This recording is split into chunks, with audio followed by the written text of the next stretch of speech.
Pa ja dhënë dhuratën e martesës, mehrin nuk guxon të hynë në marrëdhënie seksuale. Shumica onet paktën që një që i përkasin fesë muslimane nuk e kryin ritin islame e këtë martesës, edhe shumica martesave janë këtu formale ose civile.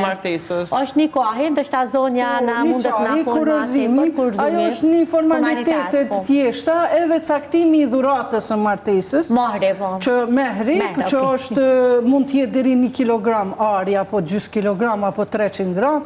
Standardin e Kosovës e kemi 3.000 deri në 10.000. Do më thënë, kjo është standardi jonë i Kosovës. Kjo është si mas martesës islame, e cila shteti nuk të përzihet, ty aja je pas ja je. Po, që bje që nusja ka të drejtë që kërkaj një dhurat të burrit në brenda kësaj vlerë. Madje, pa ja dhënë dhuratën e martesës, mehrin nuk guxon të hynë në marrëdhënie seksuale. Orën, a i ke dhënë ti nusës ka shumë pare, ajo? Besoni diçka. Me çdo lloj jetese, që bashkë jetesë apo martesë, ja vlen t'i japësh bashkëshortës apo gruas të dashurës tënde çdo gjë, sepse me të ke vendosur të rrugtosh në jetën tënde. Nuk ka rëndësi materialisht se çfarë i ke dhënë, ta zëm shembull.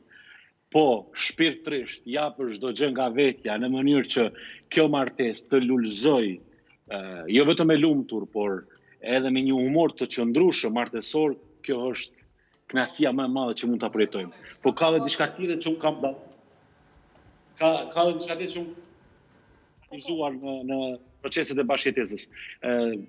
Aty mund të shfaqen problemet strukturës së pushtetit. Kur them pushtetit brenda bashkëjetesës, për shembull mund të ndikohemi nga gjinja, arsimimi, statusi social të ardhurat, megjithëse edhe këto konflikte të cilat mund të rezultojnë shpeshherë abuzuese në nivelin emocional, mund të reduktohen. Por bashkëjetesa